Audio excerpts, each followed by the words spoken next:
Good evening and welcome to Poe Discussions with Jeanie and Carmen. And we are excited to welcome a very special guest who is joining us tonight for our interview. And then she will be also on our Poe Unplugged closer to the end of the month when we read King Pest. And so I am Carmen Bolden. And I'm Jeanie Smith. And we are the Potastic Two. We're getting better. Come on, Carmen, you got to get with the program. Come on. Well, every time we're not in the same room, and we say this every time, and it's kind of gotten old, the cliche. So, Yes. But anyway, so our very special guest is Erin Adams, and she is the education director at the Hermitage, Andrew Jackson's home here locally in Nashville, Tennessee. So, Erin, welcome. Hi, thanks for having me tonight. Yes, thank you for joining us. So, Erin, if you'll just kind of tell us a little bit about yourself and what you do at the Hermitage. Yeah, thanks. I am Erin Adams. I'm the Director of Education at Andrew Jackson's Hermitage. So my day-to-day mostly is with K-12 students, and it's with learners of all ages, really. I mean, we do a lot of lifelong learning type programs and various things. And so in addition to working with our education team, my department also is responsible for managing the guest services employees and kind of those functions. So everything that has to do with accessibility for the site, wheelchairs, whatever sort of, needs that a visitor has that they come with, it's my department's job to manage those needs as well. So it's a busy job, and not all of it involves history.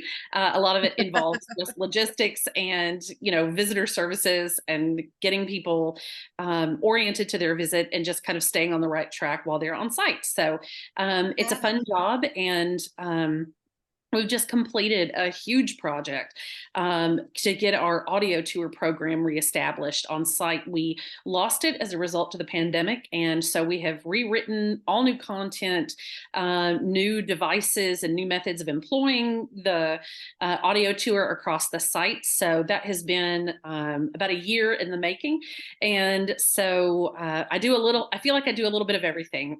Sounds like it. If I need to clean a bathroom, I mean, we have a custodial crew, but I can do that if that has to get done. So right, yeah, you do what you have to do. And it sounds like I'm a current teacher teaching freshman English. Jeannie's a retired teacher, and so we totally understand. You just do what you got to do as an educator. Oh my goodness, no doubt. No doubt. Very much so. And one of the things that you were talking about is you deal with K through 12 plus the lifelong learning. Yeah. And I know that through the pandemic, you probably haven't had any field trips since, for those couple of years. But when you did have like field trips from local schools, where was it, just like the Metro Nashville area, or were you having them from different counties? Yeah, we have, except for that last little bit of the end of the 2019-2020 school year, we were all going into quarantine for the remainder of that school year. We had nobody. But once schools kind of had the summer to figure out how they were going to roll out in the fall, we've had field trips ever since. So we're very thankful for that. Not all Metro Nashville. In fact, our leading school jurisdiction for field trip groups is Williamson County. Okay. So we have a lot of Williamson County field trips, but we see on average, we see students from, in Wilson County, they're tied, Williamson and Wilson County, here in Tennessee, right around Nashville. But we have on average every year we serve students from about 29 different states, and from about a third of the counties across Tennessee. We'll have students from them. Every year we'll have about students from about 6 different foreign countries that join us for a variety of programs in a variety of ways. Every year our education endeavors are a very multinational, international sort of crew of people, which is really cool. It's a really cool thing to be involved in. Well, that's Absolutely. nice. Yeah. And one other thing I was going to ask is that when you are designing the programs for the Hermitage, I know you have, you're centering because you actually have Andrew Jackson's history right there at, you're part of your fingertips. But I know with especially the state of Tennessee having particular teaching standards we have to, abide by. Do you tweak your tours or your educational parts of it to match with some of the curriculum, or do you just have it centered directly on just the Hermitage and Andrew Jackson? Does that make sense? Yeah, yeah. We always make sure. You're right in that we are the Hermitage, so there is no other significant museum of. mm, all Mhm. museums are significant. How Yes. do I want to say this? We are the largest museum dedicated to this, to telling the story of Andrew Right. Jackson and Jacksonian America. Absolutely. He has plenty of representation at the Library of Congress and the National Archives and the Smithsonian, but as far as a home place or just a museum that's dedicated to Jackson and Jacksonian America, we're it. And so our all of our work is meant to tell that story. Now, sometimes that story does not involve Jackson, or it does not involve Jackson as a direct participant, but he is a driving force of it in some way, right? He's the president of the United States, or he is the governor of Florida, or he is the master of the plantation. So there's a sort of a sense in which Jackson is always the driving force. But the story is not always about Jackson, which is pretty interesting. And we also look a lot at stories of Jacksonian America and how can we use the place of the Hermitage, the authentic place with the authentic collections, to be a microcosm, if you will, of understanding the Republic during that period, understanding what Jacksonian America is and why it has a name like Jacksonian America that isn't, there's not a Washington era, there's not a Lincoln era. So why do we have an era named for Andrew Jackson? So that's our goal, really. But certainly with all of our K-12 audiences, we do make sure that all of that fits the Tennessee's state standards in some way. We outline those for teachers. I mean, it would be senseless for us to try to do otherwise, because certainly you all are under so much scrutiny, to justify time out of a classroom, especially on the high school level, to justify your time out of the classroom, or bringing in somebody into your classroom, right, in a way that may not necessarily obviously lend itself to your daily scopes and sequences and how you get your curriculum taught. So we always make sure that our programs are aligned, but we do make sure too that we're conversing with the teachers in that way, and we'll make modifications as needed. So, for example, if you were to most of my examples are elementary related, That's because okay. Oh, yeah. fourth graders are taking, Tennessee history, or an American history rather. And so, a teacher may also be trying to fit in some economics curriculum that she's been working on. So she'll ask us to use terms like goods and services. Can we just, as we're talking about, say, cotton and cotton economy, the practice of slavery at the Hermitage, can we use terms like goods and services, right? So just to help reinforce her economics curriculum. Absolutely. Happy to do that.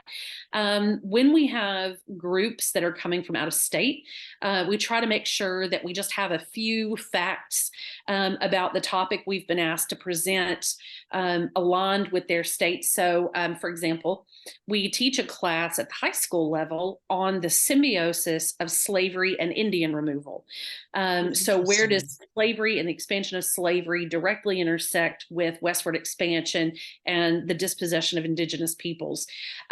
We do that using a lot of maps and visual data. We use a lot of population growth figures. So if I've got a school group that's driving up, say, from Huntsville, Alabama for the day, and I'm teaching that program, then I'll take a minute to quickly orient myself to population figures in the same period in the state of Alabama, so that I can reflect back to them, hey, in your neck of the woods, here's what these numbers look like in Tennessee, but here's what's happening in your part of the world. We teach a class on Indian removal, and what we try to focus on is less about the Trail of Tears as a historic moment and more about the passing of the Indian Removal Act and where Jackson's unique relationship with that is in a way that other presidents don't have. So we try to do that, but I always try to make sure that if I'm teaching for students out of state, or really anywhere, when we're looking at how our senators vote on that act, when we look at how the House of Representatives is voting on that act, I can say, you live in Tennessee's 4th district, and here's the way that your representatives of the time would have voted on this issue. Or you're in New Jersey, I'm presenting this to you virtually. Here's what your senator was doing to try to stop Indian removal from happening. So that way, all history is local history in a way. Yeah. Jackson doesn't single-handedly affect Indian removal. And so let's put a little bit of that other area, into the story, so that people see themselves reflected back in the story of Jacksonian America. So it's a fascinating period of history, really fascinating. And certainly the president is always relevant because the presidency is always relevant. And so the actions that a president with very strong home ties to Tennessee has a tremendous amount of impact on people who live in New Jersey today, for example. So that's our way of trying to make sure that we're keeping those relevance connections really strong and really, really evident for teachers. That's awesome, because I think sometimes that's the hardest thing, is to make those connections to the real world and to the modern world. And so that's fantastic. That really is great. I would agree with that so much, Carmen. And history is a very practical tool with a very practical purpose, which is problem solving. And if you just look at it as the story of the past, and the past is gone and it's over, and then you're not even skimming the surface of what history has the power to be able to do. Absolutely. And I want students especially to understand that real clearly. Yeah. Oh, absolutely. Well, you guys also do a book club that you guys have once a month. And so talk to us about that. I have joined a few times, and I have enjoyed it every time I've been on. I wish I could do it every month, but I run out of time. So go ahead and tell us about that. Yeah. So we have a virtual book club. We started it during the pandemic. I needed a new project to keep my mind fresh, and figured with everybody, mostly being at home or just separate from one another, let's just do it. So we call it Jackson's Library Card. And we started it with the sort of intention that we were going to try reading our way through Jackson's personal library, right? So what Jackson owns, we were going to try reading it. And we got maybe 2 books into that mindset and realized real fast that this is not going to work, because one, some of them are really not going to draw an audience. You'd have to be, everything has an audience, but you would have to be a political science nerd, at such extreme proportions to get any sort of enjoyment out of, what we were going to talk about. And some of it just frankly is not accessible. There are a lot of things in Jackson's library that are, some surprisingly so. For example, Jackson had a not first edition, I'm sorry. Well, he has a first American edition of Wieland, which was Charles Brockden Brown's very famous Gothic novel. I joined you guys for that. Yes. Yes. So, we realized that we had that book is easily accessible through most booksellers, your public libraries, LibriVox or Project Gutenberg, which are websites that do either free text or free audio recordings of books in the public domain. So there are a lot of it that's really easy to get a hold of, and then some of it just wouldn't be easy to get a hold of at all. And then the topics were usually so obscure that you wouldn't even want to try to go find it. That's true. Yeah. For example, there's a manual about tax codes in the United States in the 1830s. And not being a math person, and I can't even imagine that an accountant would want to know, the tax codes in the United States in the 1830s. Yeah, you'd have to be a really economics, accounting, diehard nerd for that. Or you'd have to be looking for something really specific, like Yes, either yes. you'd have to be looking for something really specific. So, Yeah. so we decided to not follow that original track, Mhm. and instead, what we decided to do is just make sure that we're keeping a solid balance of books, one that Jackson owned or the Jackson family owned, because we don't always know exactly who owned which exact book. Mhm. So books that the Jacksons owned, as well as other period works that they may not have owned, but were certainly part of the popular culture of the time, or helped to build the national identity of the time, or that are, modern historical works, or works about, the period. So, for example, in November, we read Peter Cousins' new book, which just came out in April, but it's called A Brutal Reckoning. And it's about Jackson and the Creek War and the epic struggle for the American South. So Okay. that's clearly a secondary contemporary work for us, but it was a terrific read, and it shed a lot of light on Jackson and the Creek War. So we pick a variety of topics from a variety of sources. We've even tried poetry. We did the complete works of Emily Dickinson back in May, I think is when we did it, back in May. Okay. So um, only one time have I ever just picked an outright dud. Oh, But that's otherwise, pretty good. That's pretty we've good had a good though. one. Yeah. Yeah, well, and it was because I had listened to an interview of a book. It was called The History of the Orchid, or at least that's what I remembered the title being. Okay. It Okay. was The History of the Orchid. And they were talking about how in the 1830s, of course, during Jackson's presidency, Harvard and other universities and scientists around the world are locked in this like death struggle over who is going to be the world's premier orchidologist, Oh, right? And like interesting. somebody is even murdered over the issue. Like it's and there's a public debate about the morality of orchids, because orchids tend to look a little like female genitalia, and Right. maybe we that. Yeah. And so this was what I'd heard, and I thought, fantastic, this will be a great read for book club. So Yeah. I googled history of the orchid and picked the book and moved on, and then only to come to realize I picked a book called History of the Orchid, but it was not the one I had heard in the Oh interview. no. And so we ended up reading just this like scientific treatise on the history of orchids, Oh wow. which was not what That we were going for at all. But that would it was probably have a different connotation on that book club meeting, because it'd be like, oh, okay.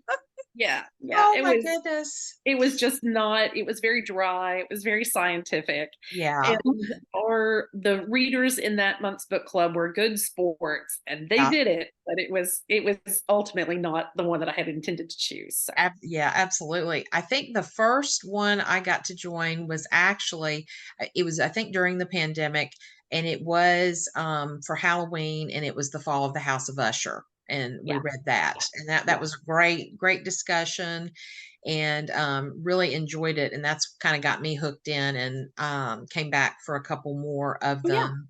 yeah. Yeah, and it's been great. And so I always look to see what you guys are reading, and if I have time to fit it in. Just been We've been very busy too lately. So, A public um, school teacher, I cannot even imagine. I know. And then this is our side gig, I guess you could say. Well, did Jackson have any Edgar Allan Poe works in his collection or the family collection? He does not, Okay, at least not that we have found.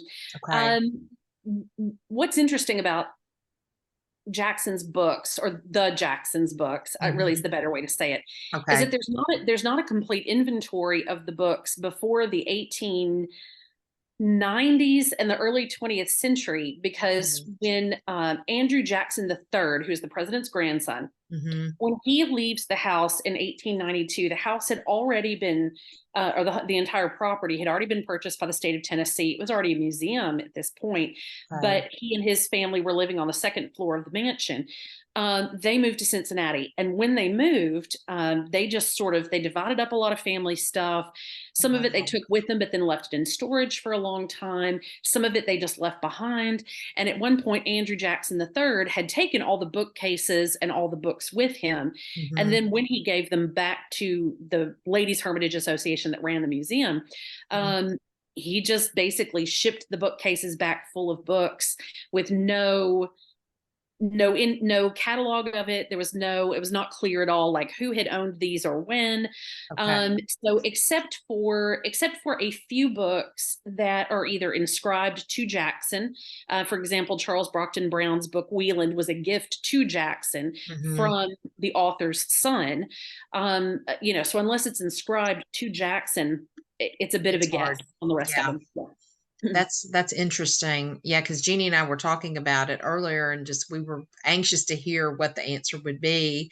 Because like with Wieland, you do have I think it's claimed to be the first really Gothic novel that came out. And so it's like, would Jackson have liked Poe if he didn't have anything in the collection? But with the King Pest aspect, would that have soured him of Poe?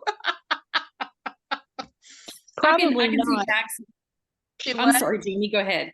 No, I was just going to say probably not, considering that during the teachings of the Jacksonian era and everything, and especially the growth of the Democratic Party because of Andrew Jackson and the growth of the political cartoon, I think that Jackson would have taken it with just the way he did with the political cartoon and enjoyed it so much, having to be the center of it, thinking, "Oh, wonderful. I love how you hate me." Because that was the one thing that Jackson always would put off, was that, that's why many people, when I would have to explain to the kids why there was a donkey as the representative for the Democratic Party, and I would explain, we would go over the actual political cartoon, and I would explain it, and how, Andrew Jackson just felt, okay, you want to call me that, then that's what we're going to be. And that's how the Democratic Party was like, now they are the donkeys. Well, because I can't say what they really, what they were really calling them in real, because of the classroom, but Yes. You make a good point, Jeanie. Jackson is perverse enough to take a great deal of glee from his enemy's characterization of him, right? And he's just vain enough to enjoy it as well, I think. I mean, I think partly he would have been put off by his detractors, but at the same time, he also would have, he would have enjoyed a clever jab. That's one thing that a lot of people don't give Jackson nearly enough credit for, and that is his intellectual capacity. The man is brilliant. He is largely self-educated, although he has a roughly comparable to a sixth grade education, and not even just a sixth grade education. He has a classical education. So he had been learning Latin and Greek as a boy, in kind of the classical works. He was taught with the intent that he would eventually become a minister. So he had a more respectable education foundation than you might think from somebody, living in the backwoods of the Carolinas, on the eve of the Revolution. And Jackson continues to really seek out knowledge. He's got a solid turn of phrase. He quotes books occasionally. He throws a lot of classical allusions into his writings. He has a lot of he uses a lot of Shakespeare. I don't know how much Shakespeare he actually read, but at least he certainly held on to enough of at least the ways in which Shakespeare is in the common language, now, and a lot of these, expressions. But he certainly held on to them and rightfully recognized them as kind of the language of people in the know, So Jackson is incredibly well educated, very gifted mind, and he would have, if he had read King Pest, he would have it would not have taken him long to see, oh wait, the guy's talking about me. And it's satire. It is satire. Oh, Jackson knew satire. Yeah. He's not some like bumbling yokel who doesn't get it. He gets it, and is probably quite amused by it. At the same time, he's annoyed, but he's kind of. Jeanie and I talk about a lot. It's like we wish we had a time machine to go back and, if Jackson had read it or, or heard about it, it's like it would be lovely to see what his expression would have been like in the room. And, it just, we always do the what if scenarios. Yeah. Yeah. Well, besides Whelan, were there any other Gothic collection of books or stories or anything like that in the collection? Yeah, it would be just kind of interesting to know, just to see, because like what you said is some of the books that are in the collection are very, like you said, the tax codes and things like that. Right. By and large, the collection is nonfiction, as you would expect it to be. Yeah. There's a couple of interesting trends, though. So let me kind of build up to this for just a second. Okay. So the book that Jackson apparently values the most, in terms of, this is the one he recommends the most to his proteges to read, the one he kind of cites more often than really anything else, except for maybe the Bible, is a book by Jane Porter written in the 1790s, but it was called The Scottish Chiefs. And she's a British writer. She had a sister who was also a writer. The book is a novel, and it is largely about William Wallace and his and Braveheart, right? It's the uprising of the Scots against British rule. Jackson, more than any other book, is constantly putting that book in front of his proteges to say, and the young men that he sponsors and that he's or that he's a guardian for, to say, if you're looking for a classic example of strong, capable male Christian military leadership, you cannot do better than William Wallace. And he says this with some regularity. If you have read The Scottish Chiefs, and it was one of our book club books this year back in January, the book is a romantic novel. So it is a little art romantic novel, right? So it's, it's sort of a love story, right? Because, his wife is killed and so forth. Yeah. But that sort of dashing big speeches for king and country, let your loss be your lesson, right? This is what appeals to Jackson in a very profound way.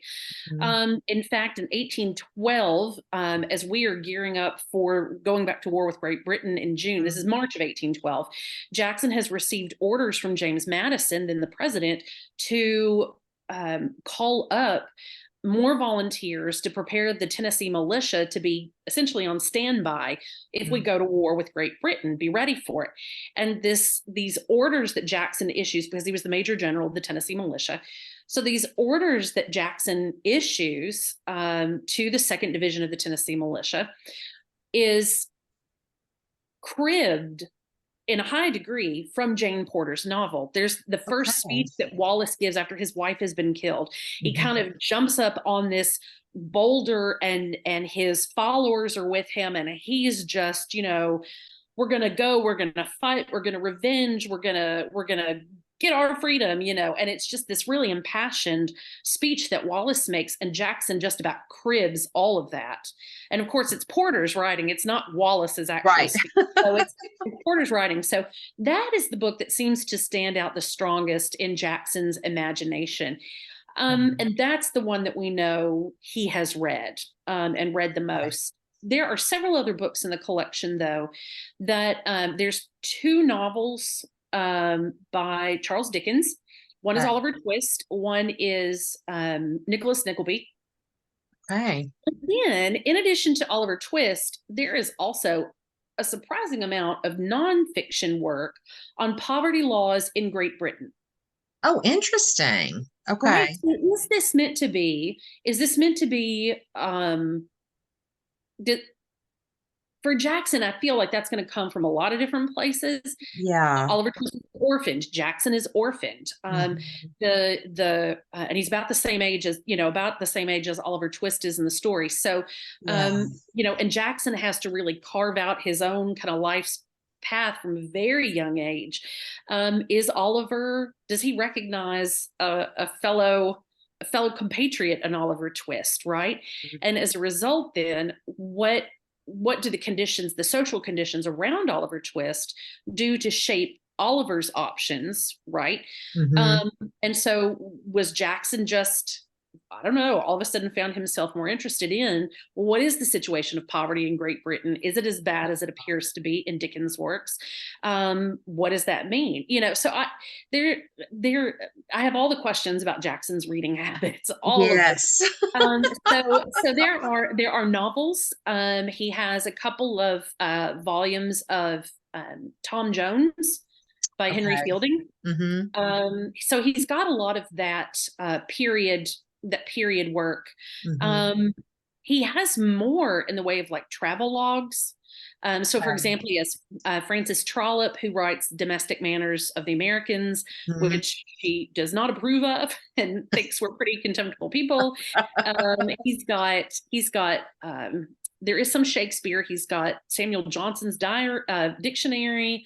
Interesting. But in amongst then all these like other pamphlets, newspapers, periodicals of the time too, that largely are talking about his efforts and either praising them or criticizing them. Right. There's a whole, there's a lot of congressional records of the United States. He's got a full set of Madison's papers, so there's a lot of what you'd expect to find in a library like Andrew Jackson's. Yeah. But it's an interesting, the things that I would interpret where they're strictly for Jackson's pleasure reading are interesting choices. Or there's some really interesting. Yeah. It really sounds like it. And, and it kind of makes sense that he does have, papers and pamphlets and things like that. Cause I think a lot of people forget that during that time frame, how much the pamphlets and the broadsides and the magazines were so prevalent. And that's where stories were, like several of Poe's stories were broken down into, this section of the story and then the next month, week, whatever. So that makes perfect sense that he'd have a very eclectic type of reading. Lots of books of sermons. Okay. Well, and that kind of makes sense too with what you said of how he was kind of moving in that direction as a child. So, and his wife was very religious. His daughter-in-law Sarah was especially later in life, but grew to be more and more religious over time. And so, but this is also the Second Great Awakening, right? We're in the period of the Great Awakening, and so having the all that discussion of morality and spirituality, is really strong. When I first realized that we had a copy of Wieland, though, in the collection, I was a little horrified because I was an English major in college, and I remember reading Wieland and just like the book was trash. It was unreadable. Like I couldn't handle it. Right? And I tried to like it. I liked it so much more the second time around. I promise it was better the second time around. But in studying up for that book club, I did not realize that Charles Brockden Brown and Mary Shelley both have the same mentor, who is William Godwin. And so we had read Mary Shelley's Frankenstein the very first fall that we did book club. So we've also tried to build on some of those connections as well. That Brown is getting a lot of his inspiration and source material from Mary Shelley. And William Godwin. Charles Brockden Brown wants to write a book that Europeans are going to respect, but he wants to be American, and he wants to write it about America and American subjects, but he wants Europeans to want it too. Yeah. And so for all the books, it's not high-minded literature. It's, but it is what sort of breaks the ice is in terms of American letters, in terms of fictional works, right? Like, we had poets, we had, governmental theorists and others, but if we're going to have novelists, then it really took Brown to kind of crack open that. Yeah, it definitely so. Yeah. And also, like you were saying, during that time you had Mary Shelley and you had the other ones, and they were delving into the Gothic side of trying to write the perfect kind of scary story or ghost story, I think is what it was, that they were having contests with each other to try to see who could write the best. And then also at the same time, you brought up the Second Great Awakening, but also this was also leading into the Reformation period, which I think would lead back to why Jackson was so centered on the nonfiction because there was reformation going on with the school systems, with the jails, the prisons. You had the reformation of him trying to reform the business side of what the U.S. at that moment was trying to recover from. You know, we had the American Revolution we were recovering, the 1812 war. We were currently leading into the Battle of the Texas Independence, leading into the Mexican-American War. So there was all kinds of different pulls and pushes in the societal aspect of America at that moment that I think Yeah. Jackson was very much a part of, because not only just his religious background, but of who he was and where he came from and where he was at that moment, because having his military background and him seeing it from the different sides, I think is what Yeah. helped make him understand it and Yeah. want to strive to be, you know, he could see the satire parts of it. He could take the hits, the lumps from him being criticized and all that, but at the same time he could understand from a different aspect and put his own spin on things, I guess Yeah. is what I'm trying to say. So Yeah. it's good that whenever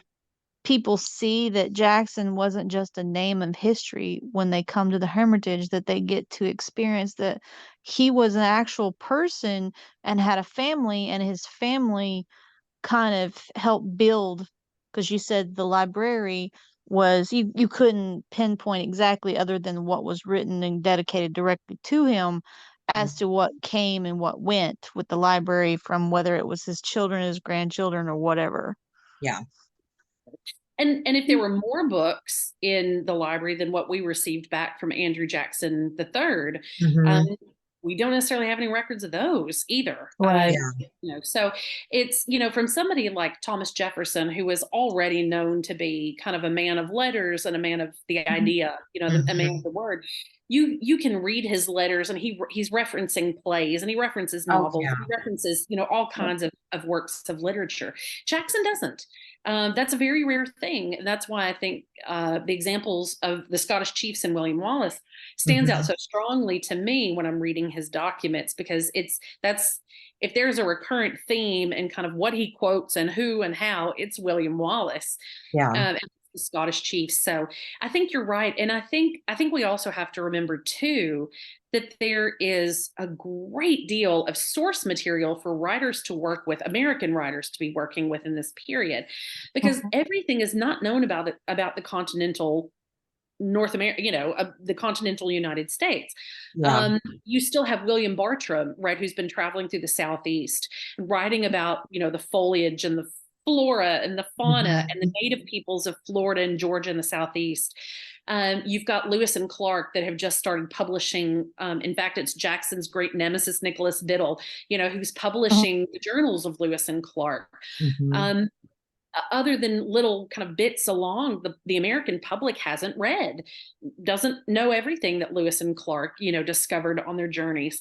And so the United States, North America, still feels like this sort of vast and unknown and untapped wilderness, and anything is, I mean, in a sense, right? Anything is open for discovery.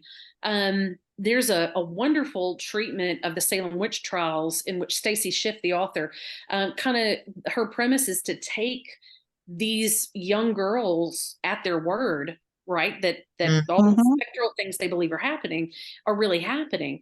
And her point is to take them at their word and then to examine the conditions under which people would have found this believable and Mm-hmm. legitimate.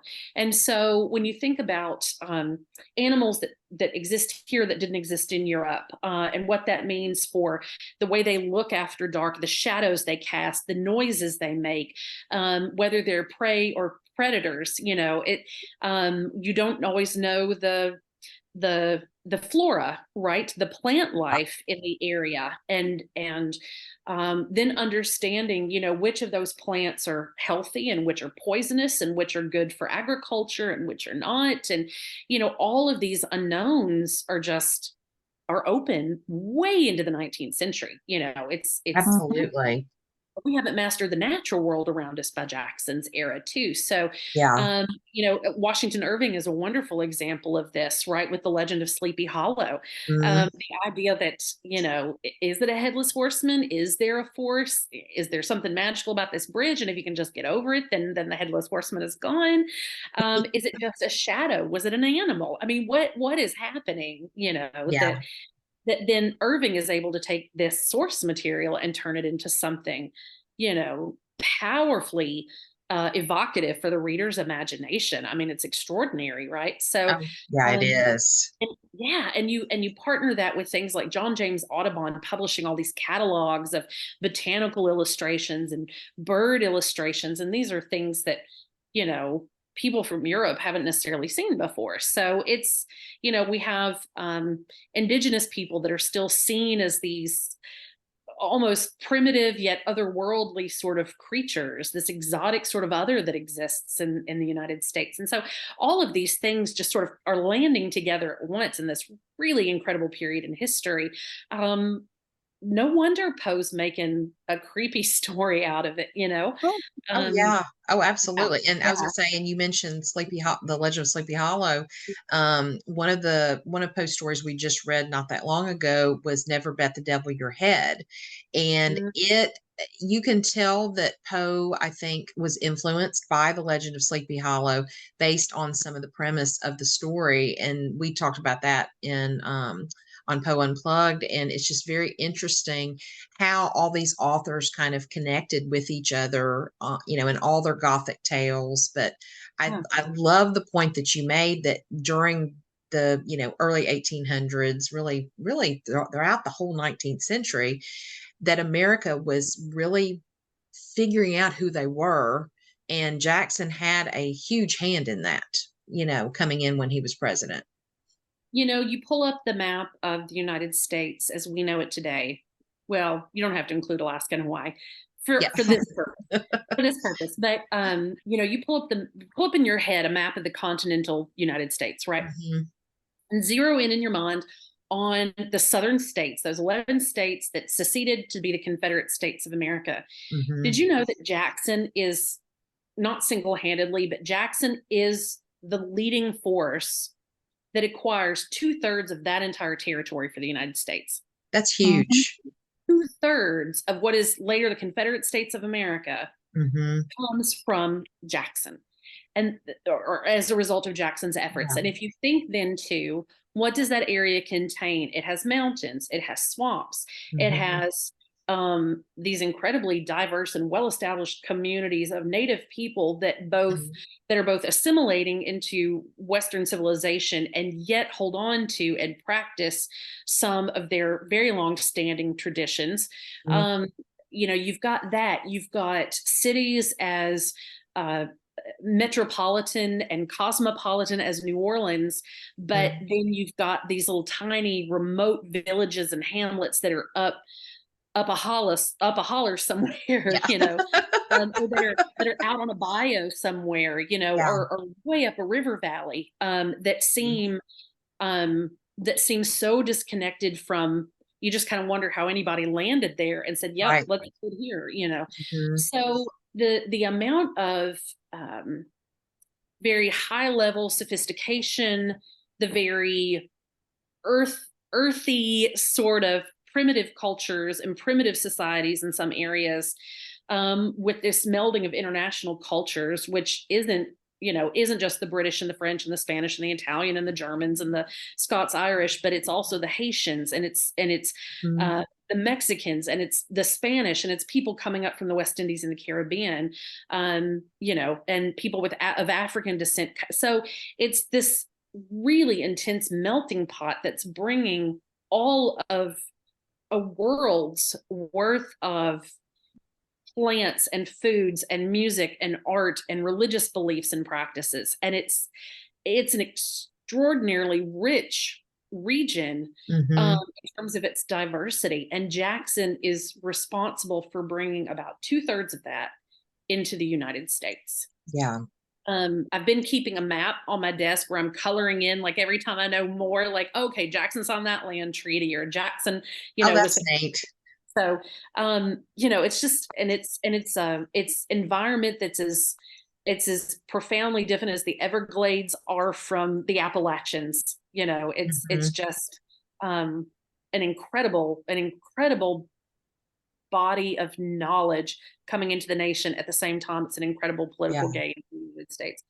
Um, And and what do you do with I'm all sorry, of go that ahead. at one time? So, Yeah. sorry, Yeah. Jeanie.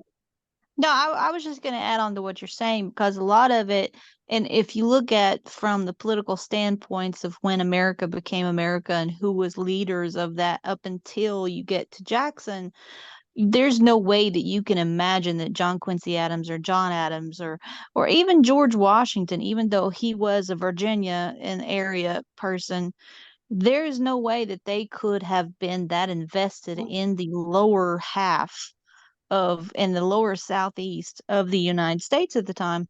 Yeah. But when you look at Jackson, part of Jackson's job before he ever got out of the military was he was a patroller between the Georgia and the Florida when the Spanish held Florida, and Georgia was just becoming like, you know, building of its own, and Alabama and all that. So his, parts of his job in the military was patrolling these areas and seeing the bayous and the mountains, and he was, let's just say, he was more of a country boy, because where he was born in that little pocket in between the Carolinas before he ever became, before he ever got into Tennessee. So I think that's a lot of what people kind of miss, is that Jackson was in essence part of those states. I mean, he was a part of this. Oh yeah. He was born, he was raised, he was groomed in this area. Whereas, if he had been born in Massachusetts or New York or somewhere like that, he would have never been able to accomplish even Right. part of Yeah. what he did. Yeah. Absolutely. And I think that's a lot of the sectionalism that we always had to deal with, and especially what George Washington talked about in his inaugural, or not his inaugural, but his farewell address, is never allowing the sectionalism of the United States become a problem. Well, Mhm. there's kind of a problem with that, because even when the US was being created, there was a sectionalism happening, Right. between Yeah. who was coming in, who was colonizing certain areas, who was, doing this, that, and the other. And even as we went out to the West with Manifest Destiny and everything, we already had a large influence of the Spanish that had already taken over that area.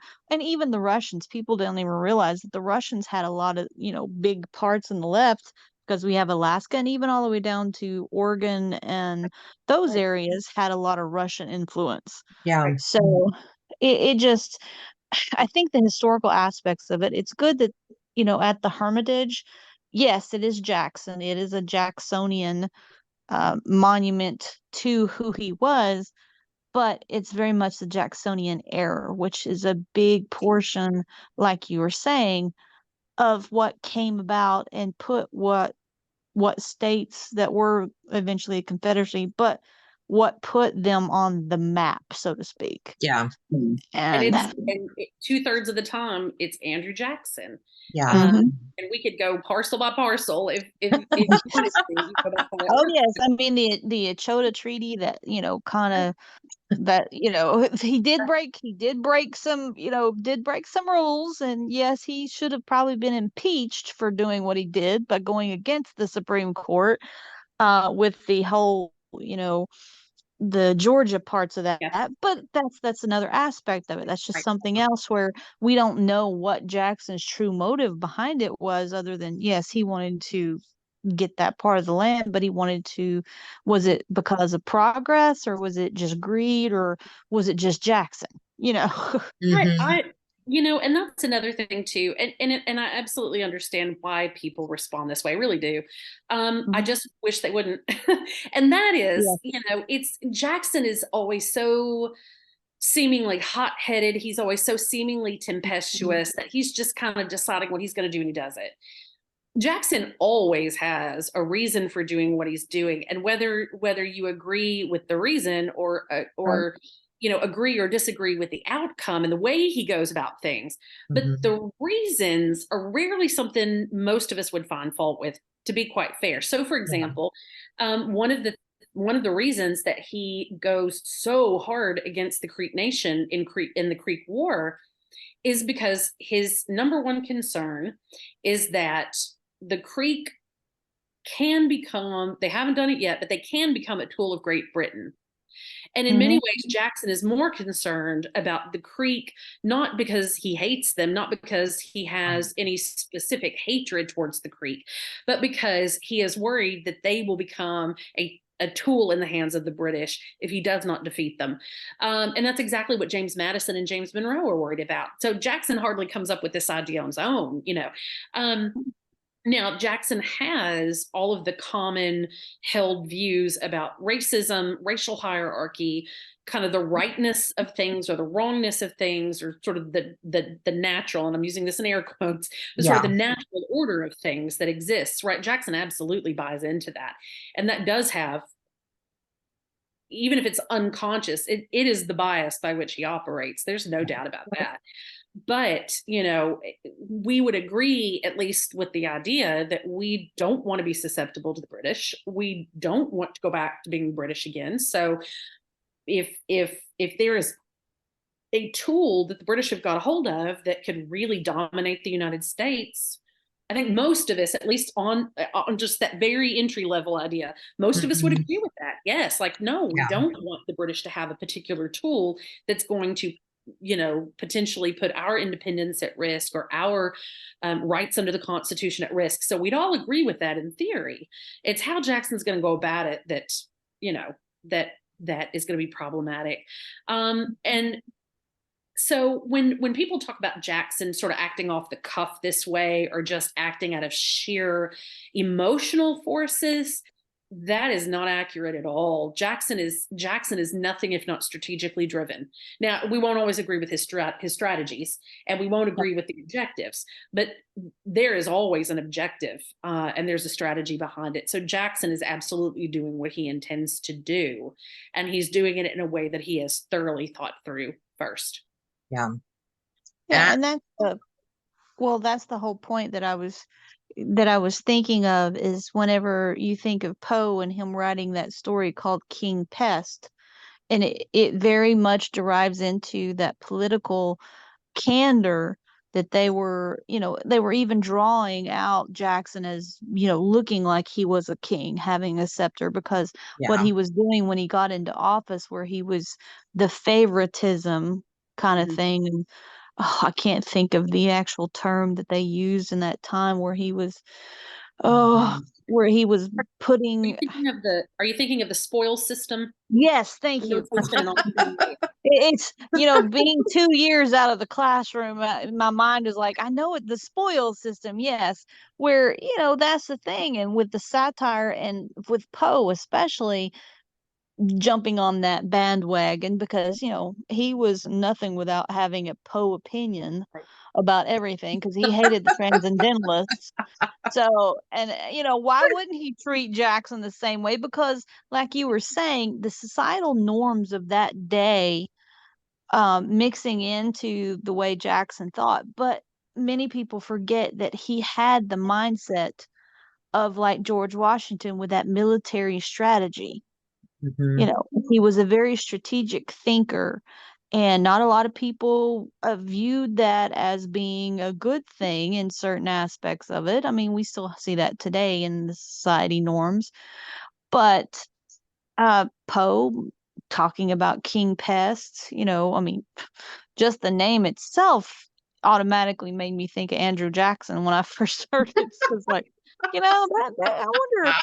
No, I mean, because Poe, being a writer, had to be influenced by the society of the time. So he wrote, and he wrote, like what we've said. Poe wrote what he knew.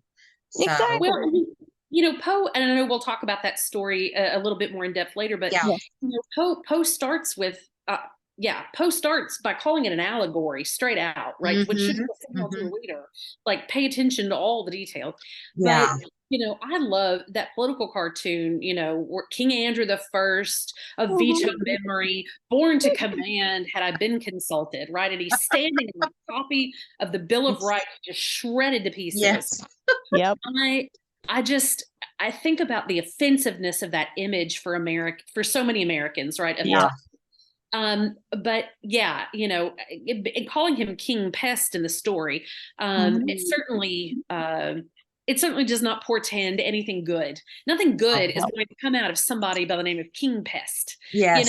And and all the other pests that are yes, Queen aligned, Pest and Pestilence, and and and a Anna pest. Pest Yeah. and a pest. So like nothing good is coming out of this, No. Oh, for no. sure. So I look forward to talking about the story some Oh, more. I yeah. think it's brilliantly done, and I think it's going to be great. Yeah. Oh, it definitely will. Well, I was going to say, speaking of Poe stories and poems, do you have a favorite? Like, is Poe one of your, authors you like? And it's okay if he's not one of the, your favorite. We love Poe, and we understand not everybody does, but Poe is never my go-to. okay. I was an English major. I love American literature. I like it a lot better than English literature as a general rule. Me too. My sister and I were very different in that way. I always wanted to read the American writers, and she always wanted Jane Austen. Yeah. I mean, my favorite book is Jane Eyre, but otherwise like Hemingway and Faulkner. I mean, just all day. That's Oh, that's what yeah. I. Eugene O'Neill. Oh, but Oh, amen. I'm sorry. You right there, you are now my, one of my peeps, because Eugene O'Neill and I are, Oh, yeah. he's Jeannie does like love my him. spirit. Yes. He's like my Yes. spirit animal in the afterlife. Okay, sorry, go ahead. I wrote a thesis on Eugene O'Neill, and I need to go back and probably reread some of his work because it's been so Yeah. long since I did. Yeah. But Poe, I love how Poe has captured people's imagination. Poe to me always feels fresh. Yeah. Even if the language is definite, like with King Pest, I had to start reading it out loud just to kind of keep Mhm. myself on track. Yeah. So even with the complexity of the language and how little that is still in use today, kind of that high level of language, but it still captures the public imagination, and it should. Like that's a Hmm. best writer's work. Probably my one single favorite treatment of Poe is Sarah Jarosz's song Annabel Lee. She sets the poem to music, and I think it's brilliantly done. It's a beautiful song. I mean, it just kind of rips at your heart, because the poem is already so fraught with grief Right. and Yeah. loss, and to set that to music. And Sarah Jarosz, your listeners may recognize, but she sang with Nickel Creek for so long, and so Okay. she has such a beautiful style and such a talent for interpreting story through song. And so I love her treatment of Annabel Lee. I think it's just glorious. Um, I love the Mask of the Red Death. I Yeah. love it as a visual appeal. I love like picturing all these rooms of color, this party that's unfolding. What Hmm. happens when Red Death shows up?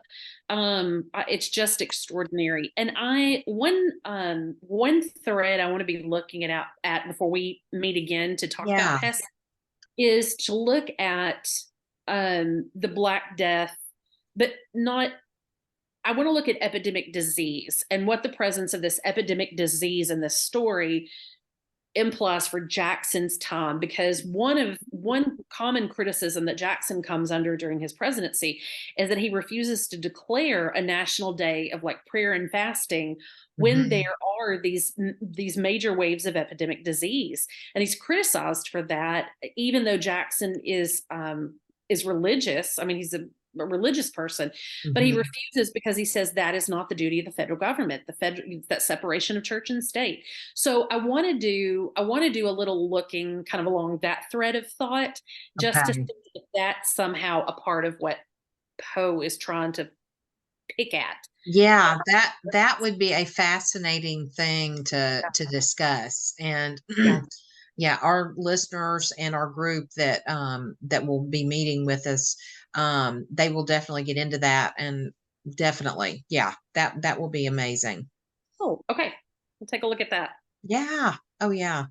Um, yeah. So did like just like I think most of us, we find that, we're all introduced to Poe in like sixth, seventh, eighth grade. Did you kind of have the same experience?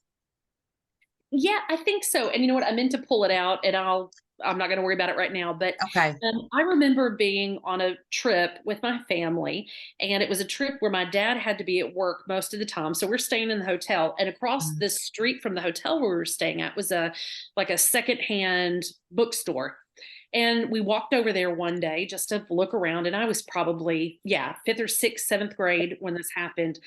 And there was a beautiful book of photography where a photographer inspired by the works of Edgar Allan Poe went and took all kinds of really lovely, moody, atmospheric sorts of images and Oh, neat. graveyards and old architecture and forests and really cool Mhm. stuff. And then the book is called Visions of Poe, and so it was Oh. various works by Poe accompanied by these photographs.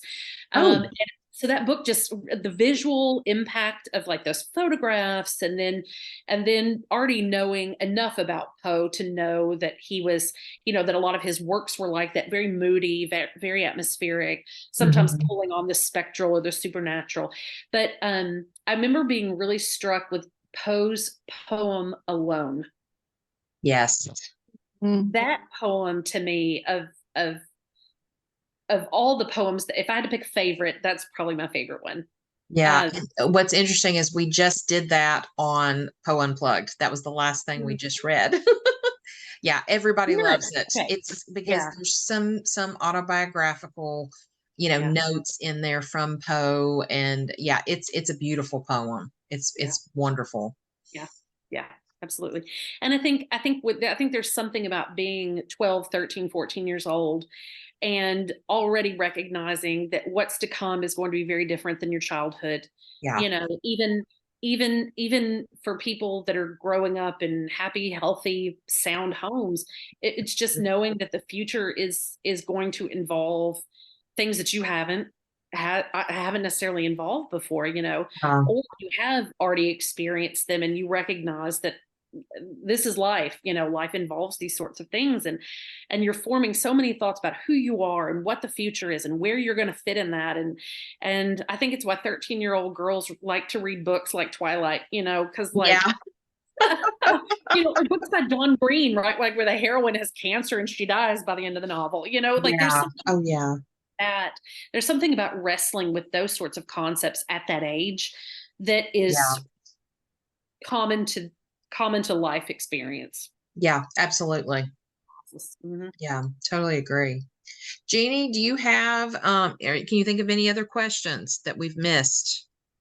No, I think we pretty much covered it down to the get-go. I mean, Yeah. we have discussed that Poe probably being an American during that time when Jackson was president, he definitely had a probably different view of things, whereas and he interpreted it in his way. He was a writer. And so it would have been interesting to see if, being in that time period, if Poe actually got to interview Jackson and actually wrote something from just being one on one, because his satire about him from just the societal interpretation, I Mhm. just wonder how he would interpret actually meeting the man. Because we Yeah. know Poe is very opinionated and Poe was not very Yes. liked himself. So, As a critic, yeah, his yeah, nickname was the Tomahawk.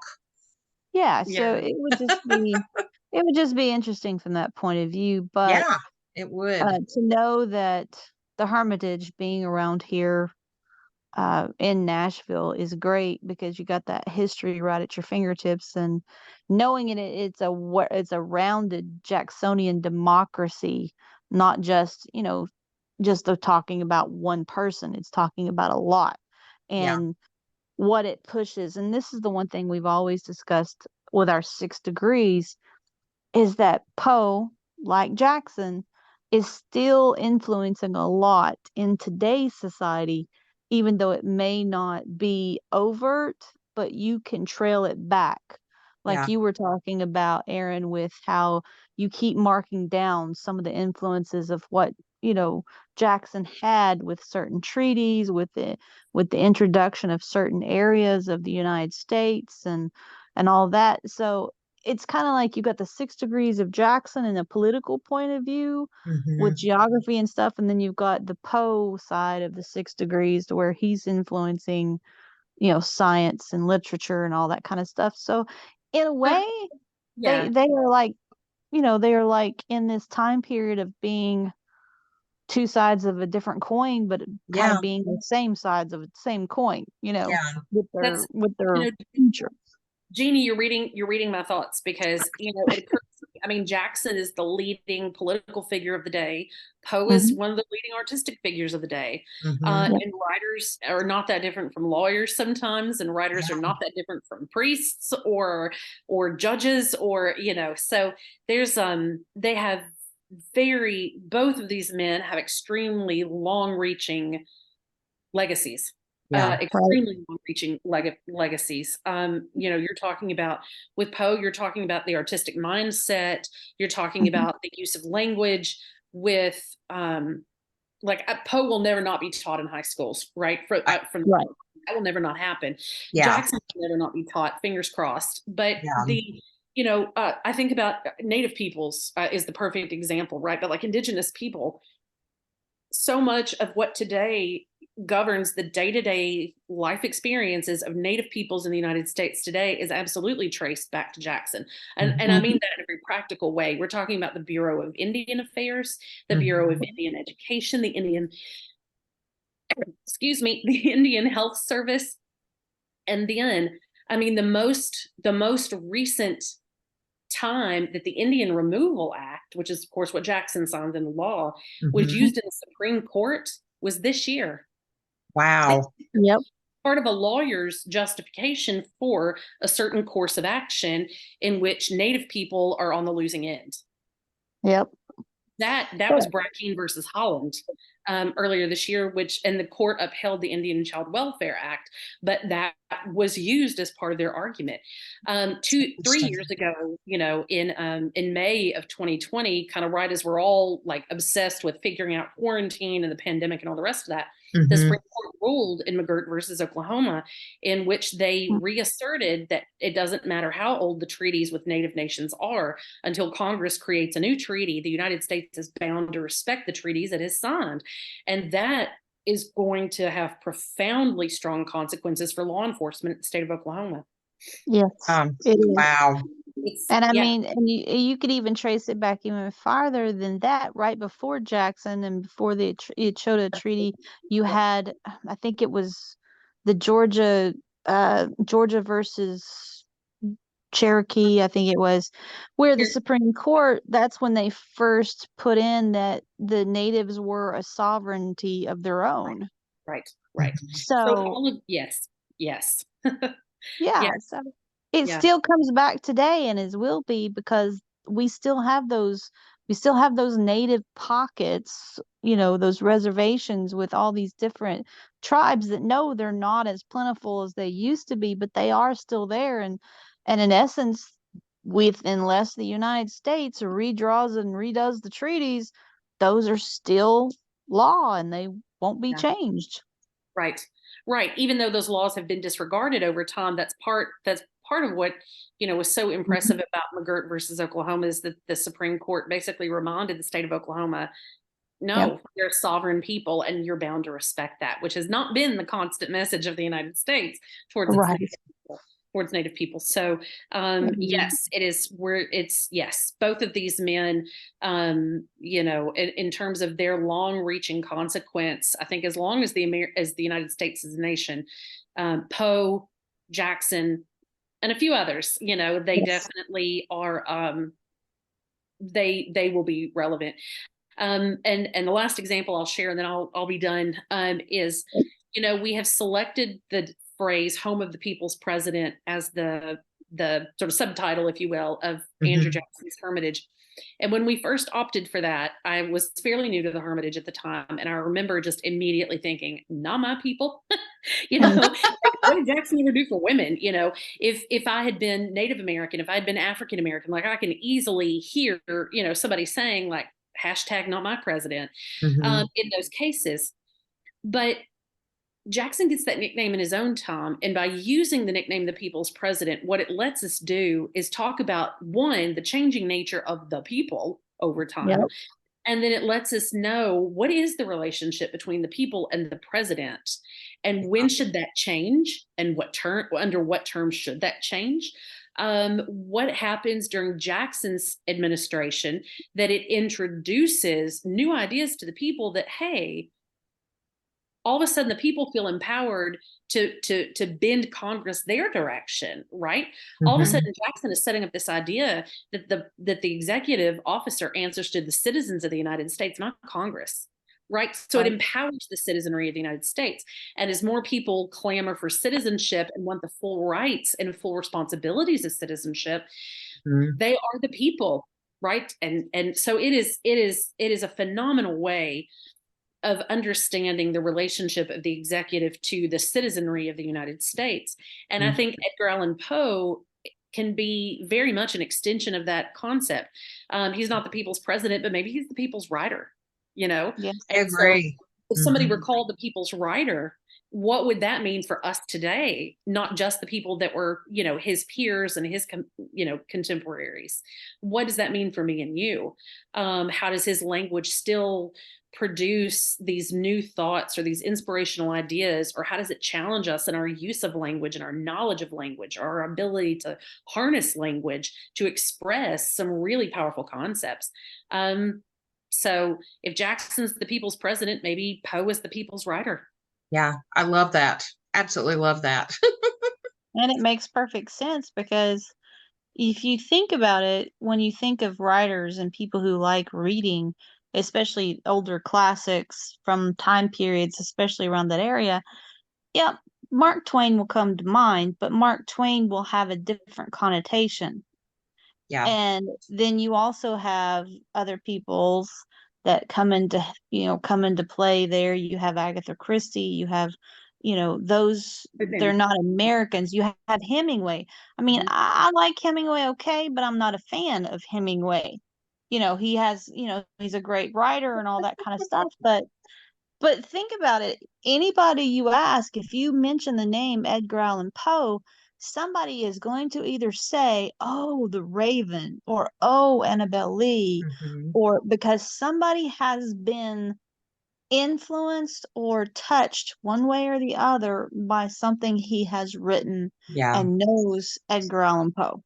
Yeah. And that's one reason we always ask everybody, what is your favorite story or poem, and kind of how did you first come about Poe? It's just very interesting, all the different stories and influences.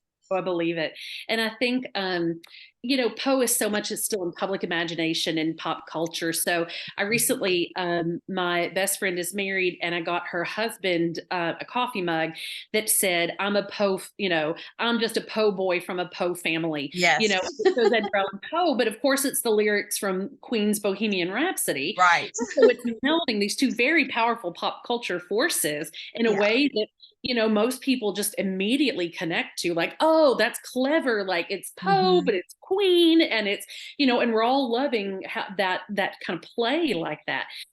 So when people have read Poe, they certainly recognize him from pop culture. People recognize Jackson from the currency, the pop culture, the criticisms of Jackson, whether they know much about him or not, he's recognizable to them.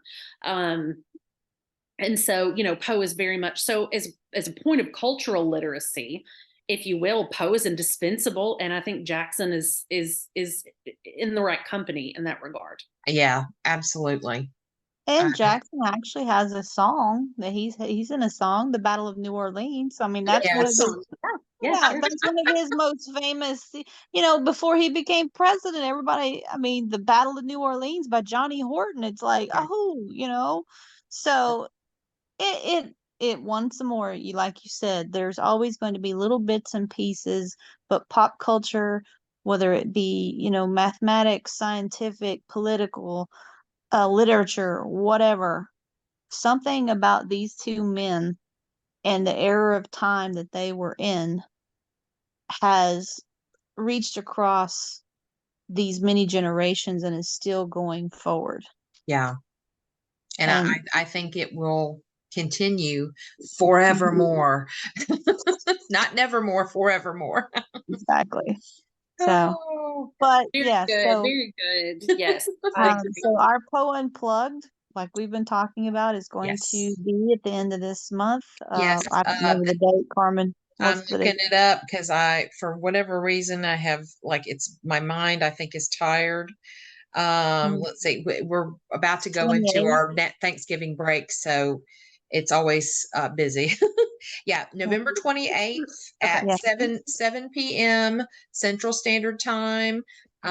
Check our website, 6degreesofpoe.com for anybody who's listening, and register, and we'll send you the Zoom link the morning of the event.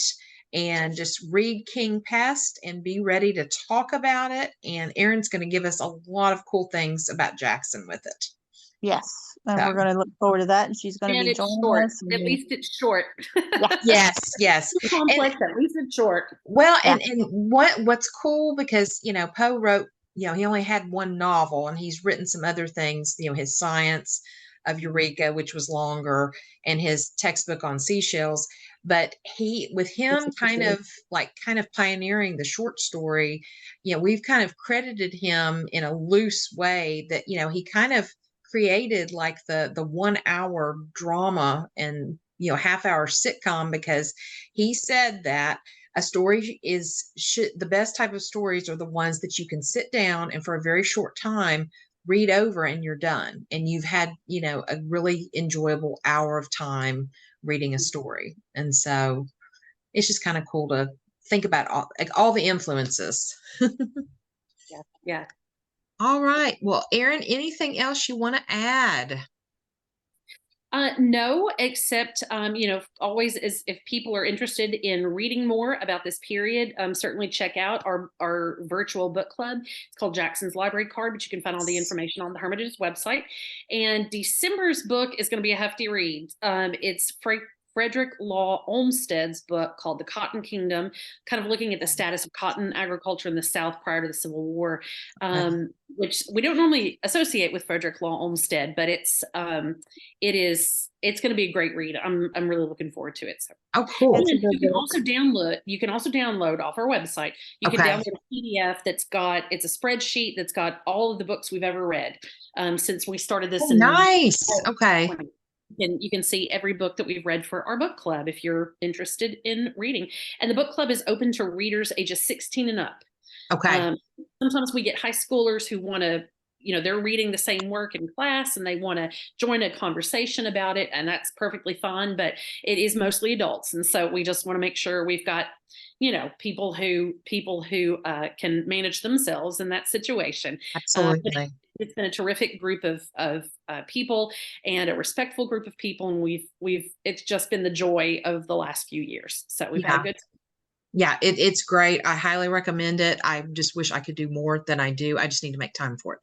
And then also, if you are in the Nashville area, definitely go take a tour of the Hermitage. And they have all kinds of events. Right around the time that Charles Wissinger came and did his Poe event there, I became a member. And so I've got to take advantage of the membership because, yes. So, because we don't live that far. We live like, what, Jeanie, is it probably like, Jeff and I live, 20 minutes away, if that? About 20-ish. 25. Yeah, about 25 minutes. So, because we're just in Mount Juliet. So, yeah. Well, and we're always just like 5 miles from the Nashville airport. So anybody traveling this way, Yes. we're a very convenient stop, either as you're just coming into Nashville or about to head back out again. So absolutely. And the grounds are beautiful. It is just an absolutely beautiful place. I think so too. Very well kept. It's very nice. Yes. Well, Erin, thank you so much for being our guest tonight. This has been an awesome conversation. I have learned a lot. Me too. Thank you for the opportunity. Yeah. Well, and Jeanie, are we ready? Yep, we're ready. Are you ready? Yes. We are. Ho Ho out. out.